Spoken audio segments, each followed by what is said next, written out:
दोस्तों नमस्कार, मैं निखिल गुप्ता। आज हम बात करेंगे देश के होनहार खिलाड़ी यूसुफ पठान की। जी हाँ, इन्हें कौन नहीं जानता। देश के बहुत बड़े क्रिकेटर रह चुके यूसुफ पठान किसी परिचय के मोहताज बिल्कुल भी नहीं हैं।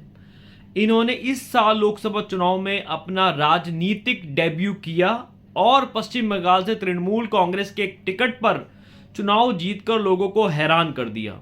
दोस्तों, वैसे तो यूसुफ पठान गुजरात के रहने वाले हैं, लेकिन तृणमूल कांग्रेस ने उनको बहरामपुर से लोकसभा चुनाव का टिकट दिया और वह जीत भी गए। जी हाँ, पहली बार चुनाव लड़ा, पहली बार चुनाव जीत का परचम लहरा दिया। 18वीं लोकसभा में अब एक सांसद के तौर पर अपने इलाके की आवाज उठाएंगे। एक बड़ा चेहरा रहे तो जाहिर तौर पर उनका वो स्टार वैल्यू चला जिसकी वजह से लोगों ने उनको हाथों हाथ लिया। तो यूसुफ पठान पर वडोदरा म्यूनिसिपल कॉरपोरेशन ने, जिसमें बीजेपी का कब्जा है, उन पर बेहद गंभीर आरोप लगाए हैं। यूसुफ पठान ने कहा है कि अगर म्यूनिसिपल कॉरपोरेशन का बस चले तो ये लोग बुलडोजर लेकर मेरे घर आ जाएं, इनकी प्रॉपर्टी पर चलने। और अब ये पूरा का पूरा मामला हाई कोर्ट तक चला गया है। क्या है पूरा मामला, वो मैं आपको समझाता हूं।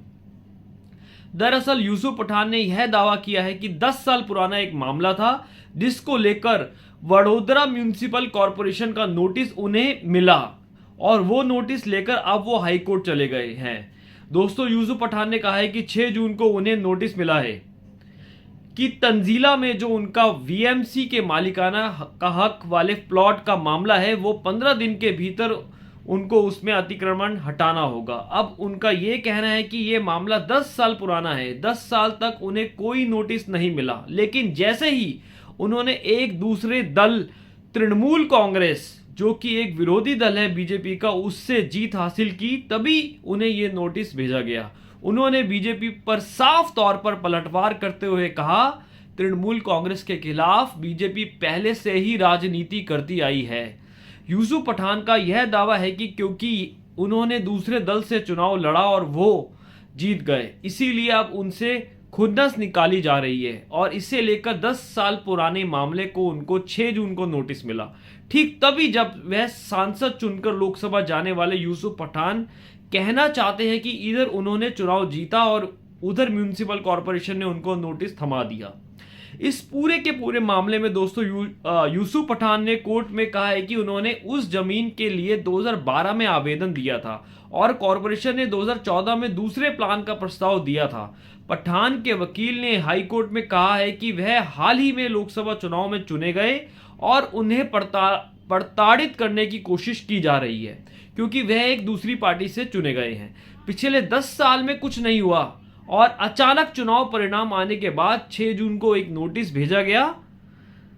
यूसुफ पठान का कहना है कि अगर उन्होंने उनकी मांगे नहीं मानी तो वो बुलडोजर लेकर आ जाएंगे। हालांकि पूरा का पूरा मामला दोस्तों हाई कोर्ट जा चुका है। हाई कोर्ट ने वडोदरा म्यूनिसिपल कॉरपोरेशन से इस मामले में जवाब मांगा है और कोर्ट में केवल एक पक्ष सुना नहीं जाता, दोनों पक्ष सुने जाते हैं। यूसुफ पठान का पक्ष हमने सुना, अब म्यूनिसिपल कॉरपोरेशन हाई कोर्ट में भी अपना पक्ष रखेगी और दोनों पक्ष को सुनकर ही जाहिर तौर पर यूसुफ पठान को लेकर जो भी फैसला हाई कोर्ट देगी उस पर नजर सबकी बनी रहेगी।